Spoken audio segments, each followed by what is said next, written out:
no one told me about it. How people cry. Well, it's too late to say you're sorry.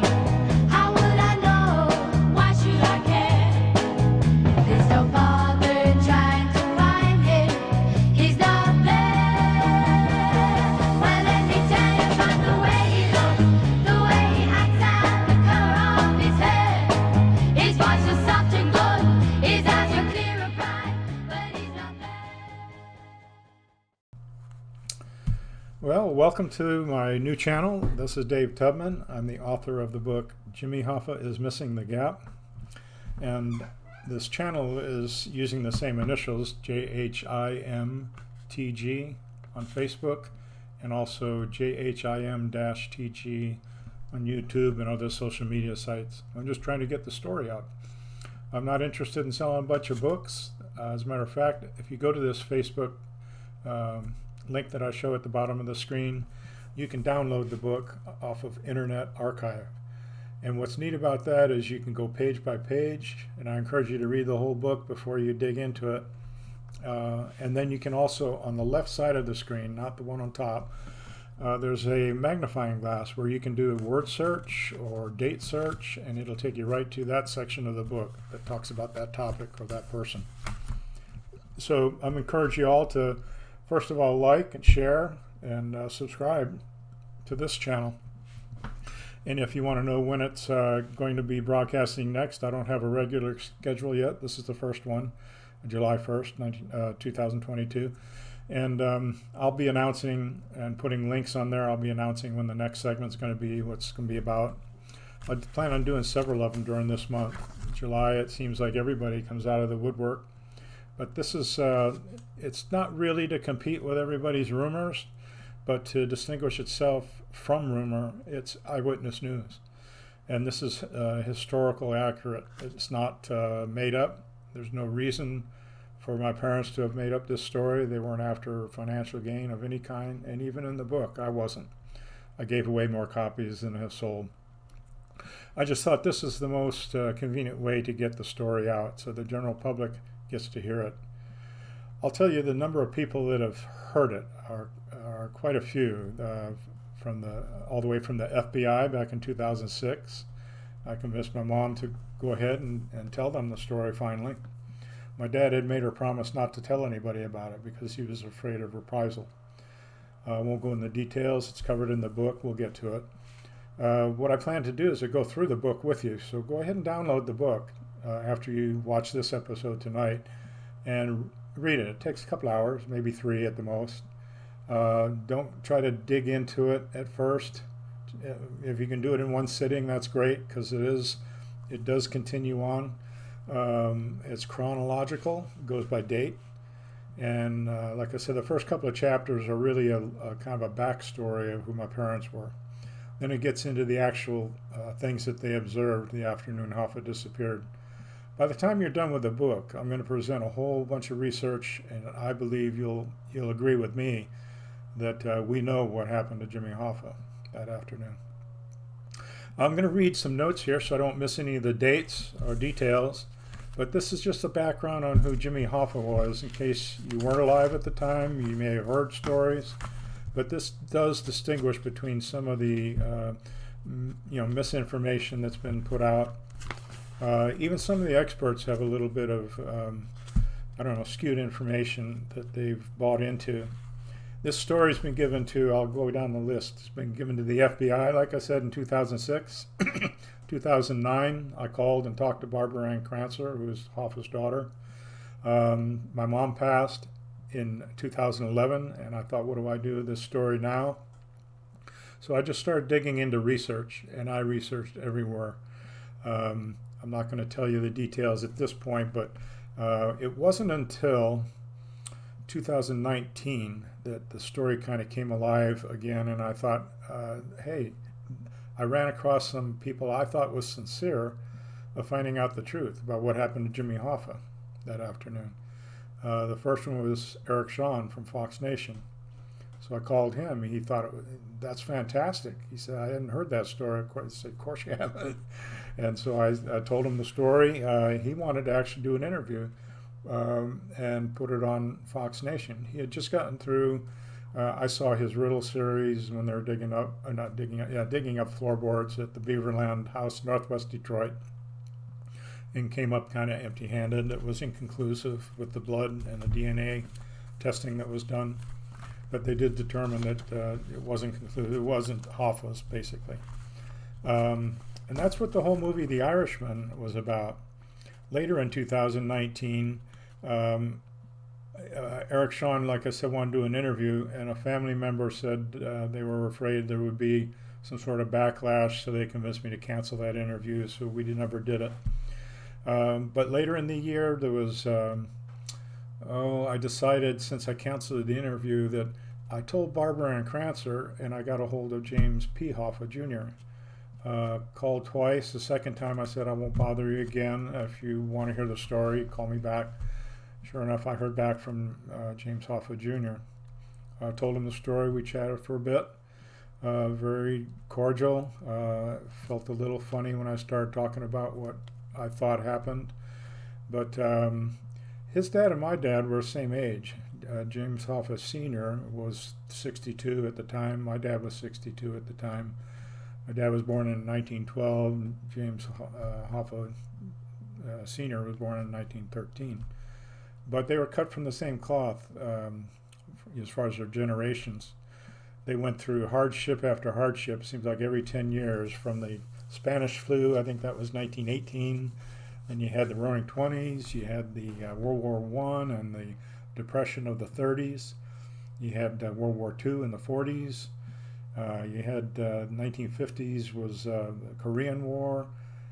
Civil rights stuff flared up in the 50s and 1960s, obviously. So they both experienced a lot of the same hardships, and they were survivors. They learned how to get along in life. Workaholics, both of them. My dad was an alcoholic too, but that was tied into his work. He was a restaurant and hotel manager his whole life. And so that was his way of coping with working 12, 14-hour days. I saw him on Mondays, his only day off when we moved to Detroit. I'm just going to give you a background, first of all, of Hoffa. And as we go through the book, I'm going to talk about the witnesses. I'm going to talk about all the sources that I came across, including the Hoffa report, the vault. I'm going to talk about some Freedom of Information Act transcripts and files that I requested and received. I'm going to link you to my mom's video where she tells in her own words on camera the story of what she saw.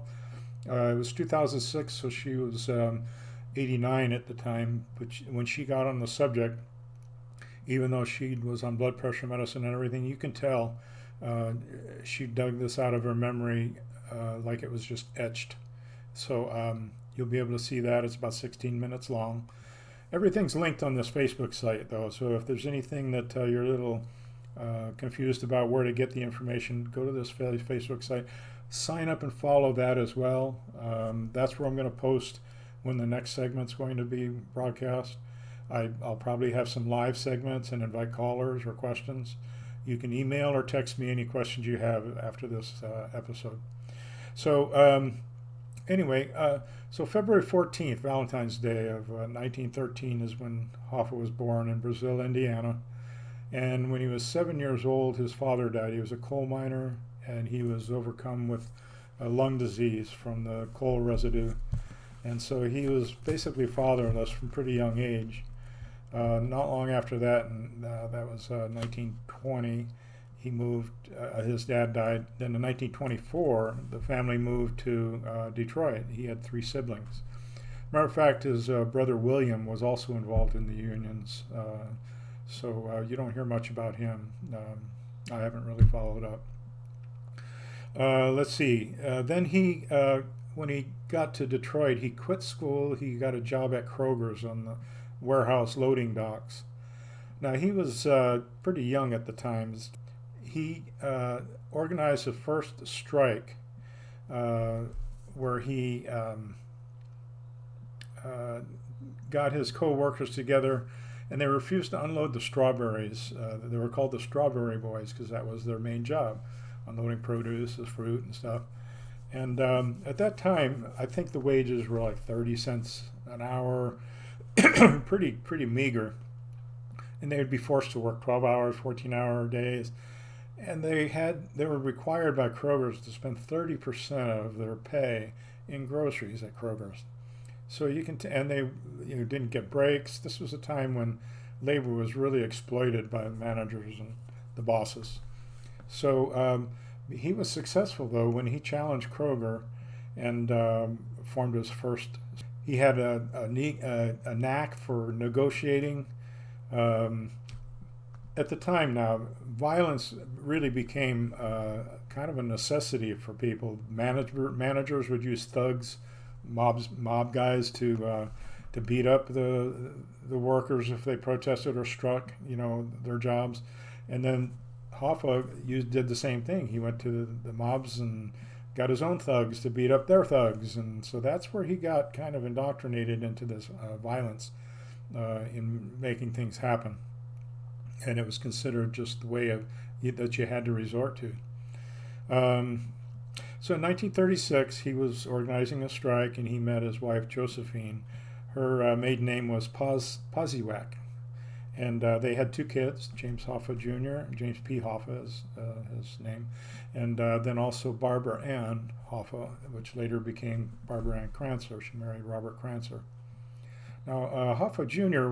eventually became, in 1999, he became the president of Teamsters. And he did end up kicking the mob out of the unions. And then Barbara Ann Crancer went into law. She actually became a judge, worked for Attorney General's office in St. Louis, Missouri. So I'm going to go ahead and give you a little more background, but I'm going to focus more on the gap, which is the focus of the book on the gap is because there was a 90-minute time frame where the main suspect was Chucky O'Brien, as most people know, driving that Mercury that you see on the book cover. And Hoffa sat in the back seat, which was really roomy. It was a good-sized car, which is why I think they needed that car. They had 4 big men in it, including Hoffa, Chucky O'Brien, and the other 2 suspected passengers were Vito Giacalone, who the day of the abduction he had evaded his tail, the FBI tail. They didn't know where he was all day. But it's presumed he may have been one of the passengers in the car along with Hoffa and O'Brien. And then also Sal Bergoglio, Sally Bugs. And he was a New Jersey contact or assistant for Tony Provenzano from New Jersey. So he was kind of a natural person that might be in the car. Hoffa wouldn't have, had any anticipation about him being in the car. And of course, not Vito. He dealt with Vito all the time. And Chucky O'Brien. Now, people say, oh, it wasn't Chucky. They wouldn't trust him to drive the car and being involved in this. But even Jack Goldsmith, and he is Chucky O'Brien's stepson. And he wrote a book called In Hoffa's Shadow about Chucky's involvement with the mafia and the unions and Hoffa. He wrote that in September 2019. Unfortunately, it released at the exact same time that The Irishman came out. And he was pretty upset that The Irishman portrayed Chucky O'Brien as the driver of the Mercury. Because in his book, towards the end, he proclaims that Chucky O'Brien wasn't trusted and that Louis Lintow got a call at 3:30 and therefore Hoffa could not have been in the car. And when I talked to him and gave him my parents' story, he said, well, that's impossible. Did you read my book? I said, sure I did. Well, so back to the history of Hoffa. Chucky O'Brien himself lost his father when he was quite young. There are conflicting stories of how old he was and how he lost his father. But one was that he was picketing and he was shot in the picket line. I'm not really certain on that, so I'm not going to try and give you my opinion on that, but he was quite young. So James Hoffa took him under his wing, treated him like his own son, and people weren't aware really that he never was officially his foster son or his adopted son. As a matter of fact, Hoffa kept the adoption papers unsigned in his top desk drawer at home, and that really irked O'Brien in later years because he never fulfilled the commitment of adopting Chucky O'Brien as his son. So let's see. Back to Hoffa. So he met Josephine in 1936. They married, had 2 kids. 1957, 1958, in Miami, Florida, was the Teamsters Union Convention, and it was about the upcoming president of the Teamsters campaign. And it was spread out all over Miami, the Sunset Strip. It so happens this is the first of at least 3 times that I know of, that my dad's life overlapped Jimmy Hoffa's. They weren't close friends. I don't know they ever met, but my dad was made well aware of the Union, who Jimmy Hoffa was, and O'Brien back in that time. But what it was the convention was up and down the Sunset Strip. We had moved from Washington, D.C., where my dad was managing a hotel pretty close to the White House. And he got a better job in Miami managing the Balmoral. And the Balmoral was a tall hotel, pretty popular at the time, and it was also part of 3 that were owned by the same owners, and the Balmoral, the Kenilworth, and the Fontainebleau. A lot of people heard of the Fontainebleau. They may not have heard of the Balmoral. They're apartments now, actually. But all on Sunset Strip, along with all the hotels that were catering to this convention. It was a really big convention. So we lived in Miami from 1957, maybe even part of 56, till the last part of 58, maybe even into 59. The short story on that is Jimmy Hoffa was the vice president to the president, Dave Beck, and he was kind of feeding the feds information under the table, so that Dave Beck ended up getting arrested, sent to prison, which opened up the spot for presidency for Jimmy Hoffa. He was elected. He was charged also because he was charged with some things by the McClellan Commission, which was spearheaded by Robert Kennedy. And then John Kennedy, the senator, was kind of brought in to help manage that commission against organized crime, which eventually became the Get Hoffa Squad. So Robert Kennedy and John Kennedy grilled Jimmy Hoffa in court proceedings and the commission, but he was acquitted originally. So that left him open to become president of the Teamsters. He began in 1957, 58, and then he continued until 1971. In 1967, the charges that were brought against Hoffa in Detroit, extortion or misuse of Teamster pension funds, and bribing a witness, a jury member, I believe, came kind of to a head, and he was convicted with 13-year sentence. He ended up serving 5 of those. In 1971, he'd been in prison just about 5 years now. He had to relinquish presidency. He was still president even though he was in prison those 5 years of the Teamsters, Local 299, and the International Brotherhood of Teamsters. So he handpicked Frank Fitzsimmons to take over, hold his place as president. He trusted him enough to hold it and not screw things up, so that he could also step back in when he got out of prison. Because, like I said, he was Nixon was president, the Teamsters and the unions all helped him get elected, so he was kind of beholden to him. And the '76 re-election was coming up at the same time as the union election, and so he wanted that support again. So he was trying to appease the union's requests. O'Brien and Fitzsimmons were lobbying Nixon, and they got him to agree to pardon Hoffa in 1971, and with the stipulation, and Frank Fitzsimmons suggested this, that he not participate in union activities like running for president until 1980. That left it clear for Frank Fitzsimmons to continue as president in the '76 election. And Frank was getting used to the job and kind of liked having that power. The Mafia liked Frank Fitzsimmons over Hoffa because he was more free with his doling out the cash for the projects and casinos in Las Vegas.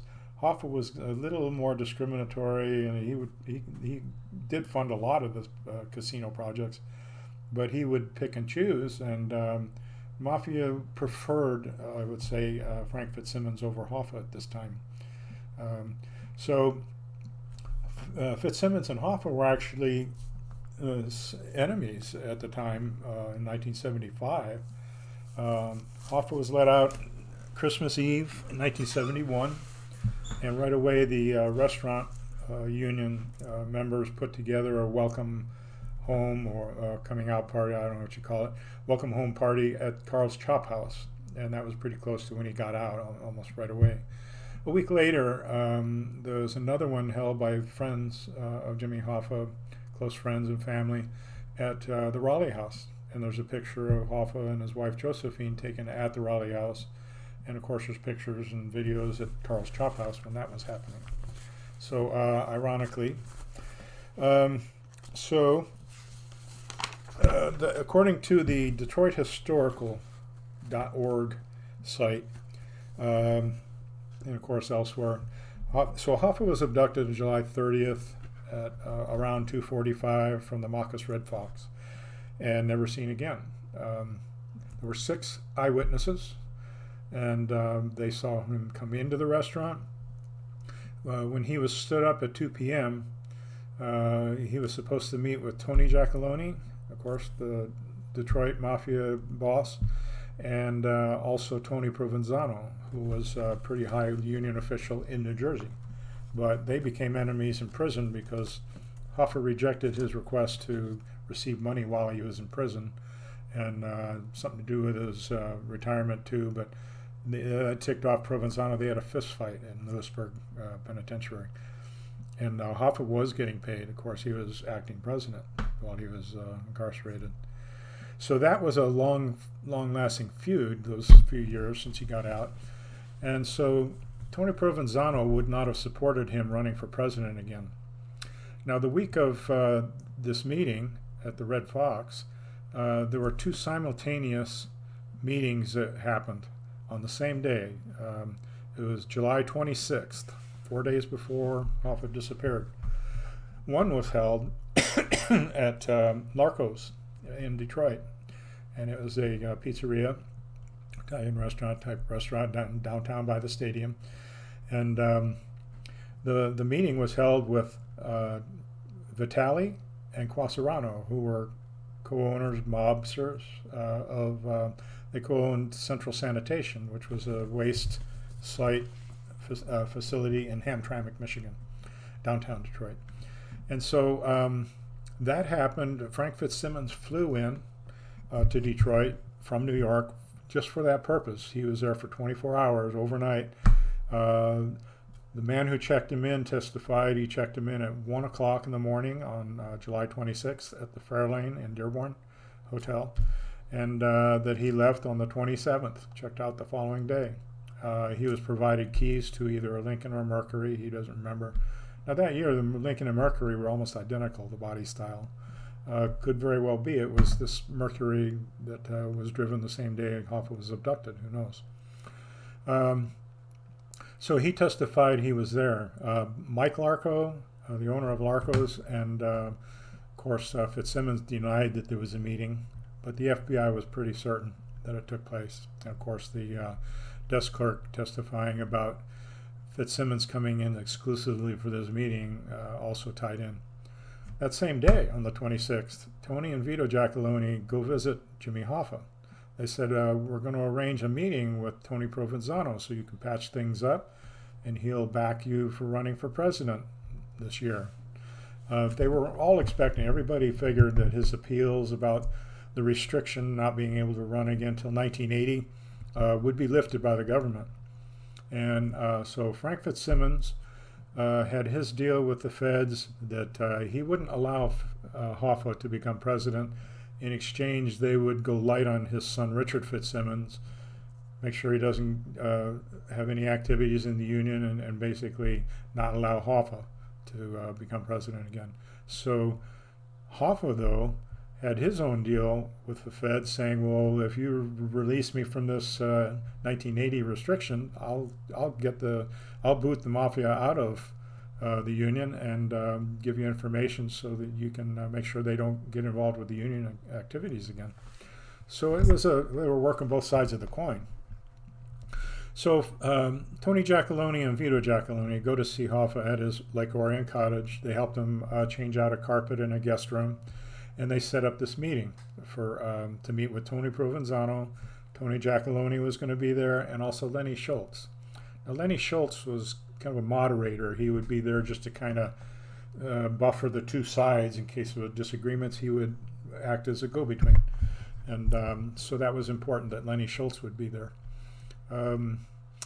Then I'll tell you other details about these people I'm mentioning, but for right now I'm going to kind of cut to the chase. So the meeting was set up 2 p.m. at the Red Fox for Wednesday, July 30th. Hoffa was anxious about it. Right after Tony Giacalone and Vito left his cottage, who shows up but Louis Linto. Now, Louis Linto owned a limousine service. He used to be an enemy, but he became close friends with the Hoffas and, of course, Jimmy. And on the way to the Red Fox, Jimmy actually stopped by. He left his cottage at 1 on the 30th, Wednesday, and he went by to see Louis Linto, hoping he would go with him to this meeting at 2. And so he ended up showing up, but Linto was conveniently not there. He had gone to lunch in the bank with his business associate, Cynthia Green. So he was gone, but a couple of other employees verified, yeah, Hoffa came. It was about 1:15, 1:20, something like that. And so then he went on to the meeting. He was there in time, of course. He was very punctual. If you were late, he got upset. That was one thing he didn't tolerate. So he goes along to the meeting, shows up at 2 sharp, or just before 2, actually. They don't show up by 2:10, and he gets upset because they haven't shown up yet. And so he goes inside, sees they're inside. Now, he wasn't dressed to actually have a meeting. It was a coat and tie restaurant. You had to have a coat and tie to be seated in the dining room. And he wore a shirt similar to what I'm wearing right now, a blue pullover, sports shirt, nylon, whatever, polyester, and he wore blue slacks. So he wasn't planning on having a meeting at the Red Fox. He knew it was going to be a rendezvous place, and the meeting would be held elsewhere. That was pretty common. So he didn't expect, but he went inside to see maybe they're inside. He was hanging outside. Talked to a waitress and a hostess, and they testified. They witnessed he came in and spoke briefly to them and looked around. The manager of the Red Fox claims he didn't come in, but that wasn't backed up by these other 2 people. They said, yeah, he came in. So then other witnesses saw him talking on the phone. He went behind the Red Fox and talked to on a payphone that was on a column outside of a Damon hardware store. It was a strip center right behind the Red Fox. I'll get to Raleigh House in a minute. So he called his wife and complained that Tony Jack didn't show up, and there was no Tony Provenzano or Lenny Schultz. So he complained to her, said, I'm leaving. He says, I'll be home by 4 o'clock and cook those steaks I promised I was going to cook today on the barbecue.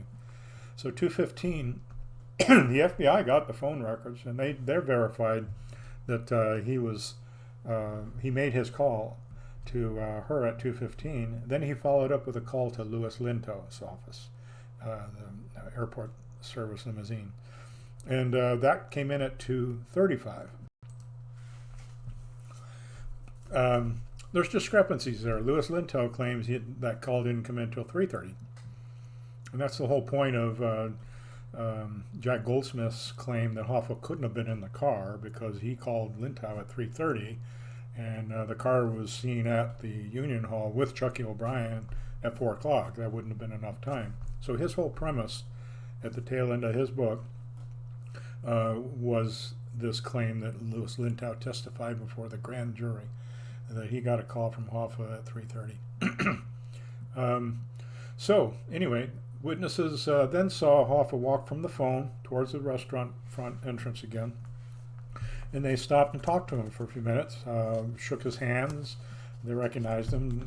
Anybody in Detroit area probably would have recognized Jimmy Hoffa, and even Chucky O'Brien, because he was always at his side.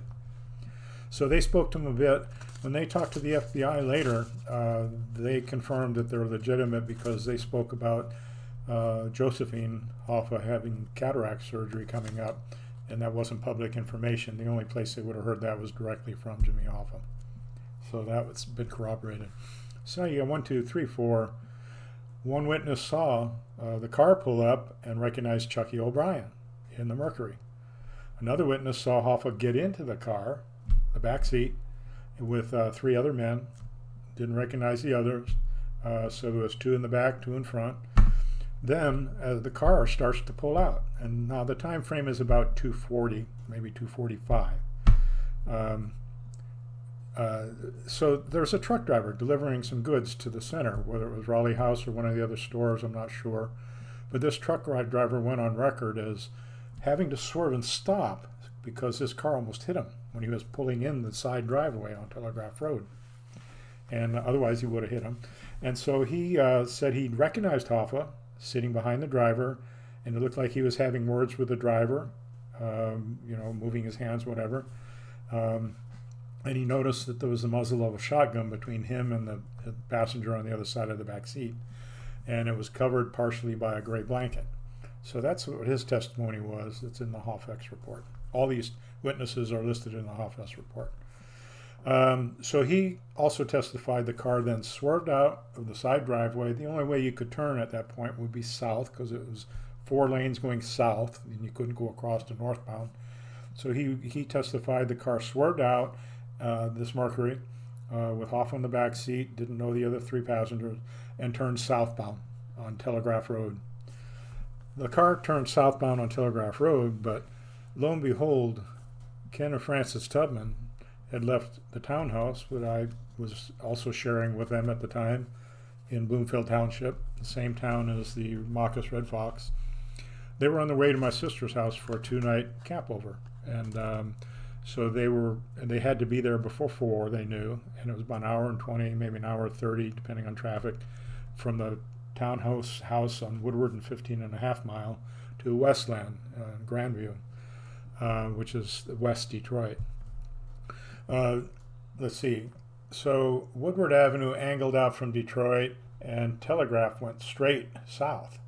So their fastest route was to cut over 15 mile to Telegraph, and then go directly south to Ford Road, and then turn west again and go to my sister's house in Westland. Right at about the 2:40, 2:45 mark, they're passing by the Red Fox. My mom's the passenger, my dad's driving in the fast lane, the number 4 lane, and my mom catches out of the corner of her eye this Mercury, a burgundy color. She didn't call her Mercury at the time. And this car was swerving. So that's what caught her eye. It was a regular, driving. The car then pulls right up behind them, almost to their bumper, and she, of course, kind of notices it, but she didn't know, what was going on. Then the car pulls up right alongside, within a foot or two, a couple of feet, next lane, and is riding at the same pace, the same speed, right next to my parents and my mom's side of the car. And Chucky O'Brien is recognized by my dad as the driver. He knew from his dealings with Darby's in Detroit and restaurant business and whatever, he knew who the people were. He was a manager and always negotiated against his employees joining the union. He never owned a restaurant. He just managed Darby's, and of course in Miami Beach he managed at Balmoral.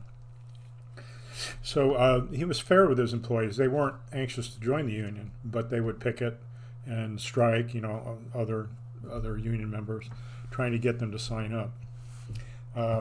So anyway, my dad knew who he was. My mom didn't. But as soon as my dad said, "That's Chucky O'Brien, it's the mafia," my mom, that made her look even more intent. The year before, 1974, is when The Godfather came out.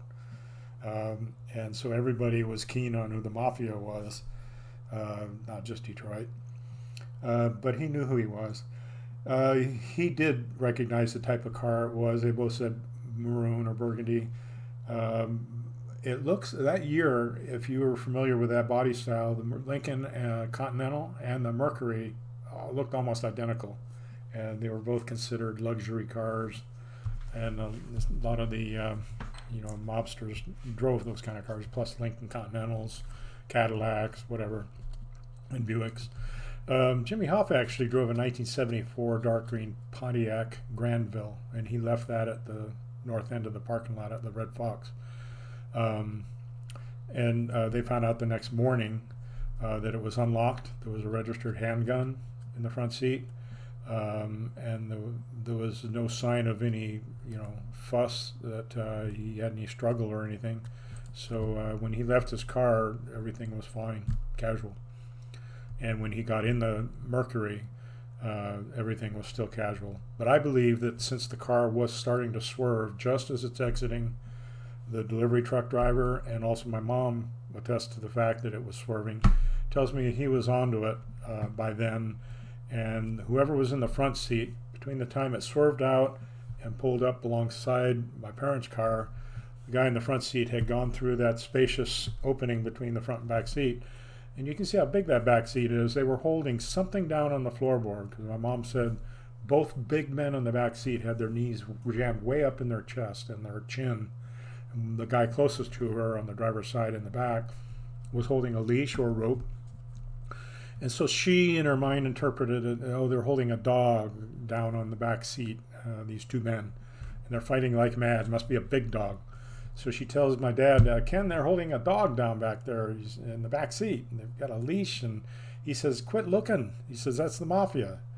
So the car, the Mercury, then kind of slows down and drops back a little bit in the next lane, then pulls right up back inside again, and they're driving the same pace, 2 feet away, staring at my mom and dad again. Chuck O'Brien's full front. This is not a profile picture. This is directly facing them. And the two men are still fighting like mad with something in the back seat, trying to keep it down. My mom said again, they're fighting. They're trying to keep a dog or something down back there. She didn't figure it. Nobody saw Hoffa. So this is all conjecture. I got to just say that. So anyway, so this is a 5-mile trek from the time that they spotted the car on 15 Mile at Telegraph, till the time the car. My dad had slowed the car down. He was getting nervous now because twice this car was driving right next to him and staring at him. He didn't know why. And it's the mafia, so he's thinking back to when his car was wired when he was at Darby's, because he switched juice companies, and he doesn't know if that's why. But I'll show a picture of the car that he got from his boss, Samboweski. Anyway, so they get close to 10 Mile. My dad then figures he's going to slow down, let this car go ahead. It sped up a little bit, pulled in front of him in the 4th lane, and it cut across Telegraph. And there was a turnaround that actually coincided with the entrance to the Raleigh House, which he was actually hired to manage the year before. But he turned it down when the day before he was supposed to start. He'd been out of work for a year, but he heard that the Jewish mafia owned the restaurant, and because of this past run-in with the mob and the wiring of his car, he didn't want anything to do with it. So he decided to quit the job one day before he started, even though he had taken my mom there for lunch and was really bragging basically that he could still do it at 61. 1974 he was 61. Showed off the big kitchen, the big meat bandsaws, the stainless steel meat counters, the blood drains in the floor, because it was a kosher-style restaurant just like Darby's. And he was appointed a honorary rabbi by Samboweski at Darby's so he could bless the food so they could serve it. He had a yarmulke he kept in his pocket.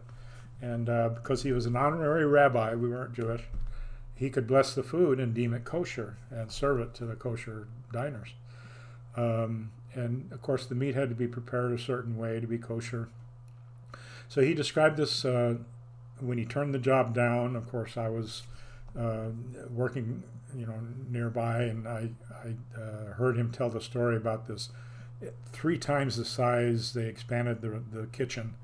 There were 2 other restaurants there, the Piccadilly and the Lion's Den. I think it was Piccadilly was a disco, and the Lion's Den was like a deli.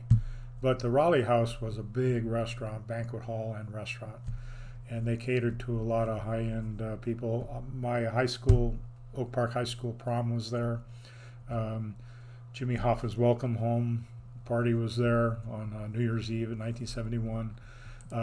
I believe Jimmy Hoffa Jr.'s wedding. No, I don't know. It might have been the Kingsley Inn, which I was married at the Kingsley Inn. That was on Woodward and Big Beaver, I think. But anyway, so the car pulls across. It goes through the driveway and pulls up behind the back southeast corner of the Raleigh house. And my dad attested that that was where the restaurant kitchen was located, that particular kitchen. And I found out later that the big 8x8, 20-foot long dumpster bin was located on the far end, the north end of the building. It was a long building, and it was scheduled for service every Friday. This was a Wednesday. So this car pulls up. 2/3 of the car is sticking out behind the southeast corner of the restaurant, and my mom and dad were now, they're both looking towards the restaurant. They see the Raleigh house. They see the car, it comes to a stop 2/3 of the way out. Within a few feet, they see a Detroit, turns out, Central Sanitation garbage truck. Not the kind that totes a big bin, but a regular garbage truck, that picks up barrels and whatever. The driver was sitting in the driver's seat. And they didn't know what was going on at the time. So they scratched their heads, said, I wonder why he was looking at us. They went on to my sister's house. They got there about 15, 20 minutes before 4. So that coincides with the time frame of the drive. At 5 o'clock, her husband, Helen's husband, came home and they went to camping at Lake Pinckney Recreation Center, which is a big complex out about an hour away towards Ann Arbor, Plymouth area. So they spend the night Wednesday night in a camper, Coleman camper, pop up. And anyway, I talked to my sister about it, but not until February of 2019, and we compared notes. And that's when she told me, on the camping trip, all they said was when they got there is that they were followed by the mafia. They didn't go into details or anything, and my sister just kind of sloughed it off. Oh, sure. They got to the camping site, spend Wednesday night there, then all day Thursday, enjoy the lake. They had an 18-month-old, Dawn, her first of 5 kids. And then on Friday morning, they want to pack up and get home. They've had enough of everybody being together. So they're packing up, Helen's packing up the baby and the stuff into the camper, and she notices a paper folded on the picnic table, and my mom and dad are sitting there talking. And it was a little strange, their tone of voice, but she saw the paper, and all she could make out was Hoffa missing. Hoffa is missing. It was kind of folded a little bit. And then she heard my dad say, well, what do you think we saw? And my mom said, I don't know, a big dog or something. He said, that was no dog. So that's all she heard. Again, she didn't connect the paper and them or anything, but over time, we both heard these stories. They came back Friday the 1st, about early afternoon, came home to the townhome. They walked into the townhome, and I'm there. I didn't go with them. And they turn on the news right away, almost expecting what it's about. And I'm listening, and they say, Hoffa was missing. Last seen at the restaurant, the Marcus Red Fox. And right away, my dad quips, like hell, we saw him at the Raleigh house. And my mom's on the edge of her chair, and I'm hearing the news, and no big deal. They got the name of the restaurant wrong is all. Maybe my parents got the name of the restaurant wrong. I didn't know. So I was paying attention, but they're talking about he was either kidnapped or decided to take a trip unannounced, and missing person, basically. And that was a day after he was reported as a missing person to the Bloomfield Township Police. So it wasn't until August 1st that it hit the papers and the newscasters and the TV. They kind of bided their time on the 31st, that Thursday, and then reported, their missing person. And then they said, well, he didn't show up. That's not like him. So on the morning of the 31st, though, Louis Lintow was the one that Josephine had called the night that Hoffa disappeared. He didn't come home at 10 o'clock. She calls Louis Lintow. He was a close friend. He used to be an enemy, now he's a close friend at the airport service in Pontiac. And he says, no, he hasn't heard from him. But anyway, he pages him at the restaurant. He doesn't answer. That's the Red Fox. He pages him again. He still doesn't answer. So he calls Joseph Bain. Now, Joseph Bain was another union, big wig, but also friends with the Hoffas. Louis Lintow then goes to Josephine's the Hoffa cottage in Lake Orion right after these calls. He and Cynthia Green go, his business associate. And they stay overnight, kind of to console. Maybe he had other reasons to go. Maybe he wanted to be close to the conversation. I have no idea. I'll tell you why later. Then Joseph Bain comes the following day, and he stays for a week. And Joseph Bain and Lintow are wondering, scratching their, what happened to Jimmy Hoffa, whether it's real or they're just acting. It's not known. The following morning, around 8 o'clock, Chucky O'Brien used to be dropped off every morning because his car was left in West Memphis, Arkansas, and he would get rides from Marvin.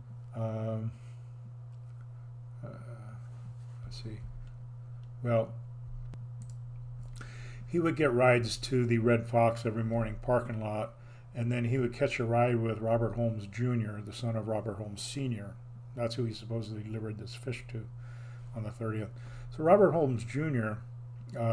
Would take him then to Local 299 in Detroit. Then he would catch another ride and be dropped off at the Red Fox at night. That was the usual, process, because he didn't have his own car. This day on the 30th, Chucky O'Brien was supposed to have gone to Toronto with Robert Holmes Sr. For a union meeting. But he claims he stayed behind because he was just in Detroit at this point to pack his things. Uncle Tony Giacalone and Uncle Frank Fitzsimmons were helping him pay his gambling debts. And he only made $45,000 a year in Detroit working as a union aide, assistant, steward, whatever. So Frank Fitzsimmons had arranged for him to have a union position in Florida, and he's going to be a pretty good manager of the union.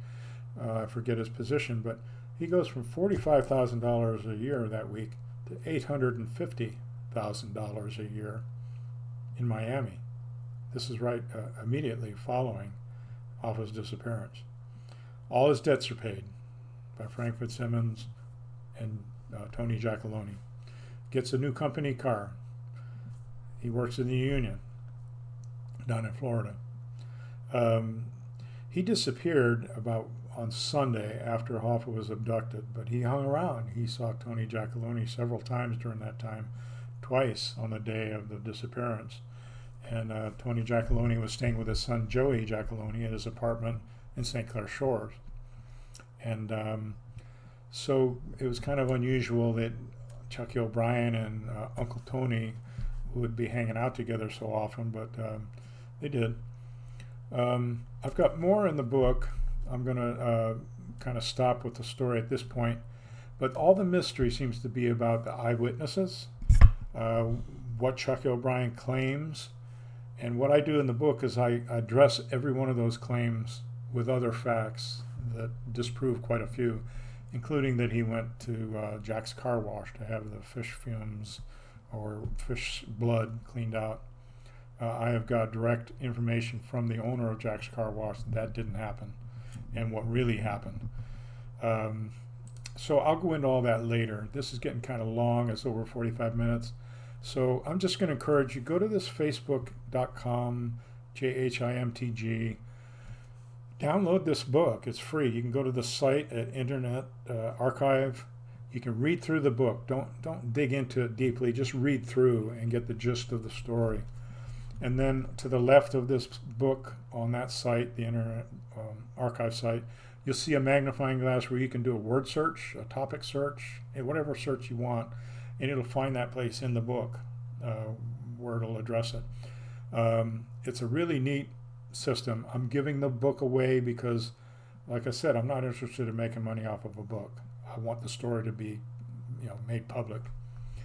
The people that I entrusted with this, I thought were sincere, and so for 2 years, I kind of dicked around with. I won't mention names at this point, but I dicked around with news reporters, investigative journalists, original reporters, bloggers, people that you would think, I believed, were sincere. Even Jack Goldsmith, Jackie O'Brien's stepson, this story was passed on to. And then the FBI. I have a feeling that when the agents went to see my mom in 2006, those agents were probably on the young side. They may not have even been born yet in 1975, because this was 2006. And people that do the interviews, I think, are pretty much young. If they weren't born, they were still pretty young when Hoffa was abducted. So I'm going to leave for now. Please like, share, and follow this site and the Facebook site.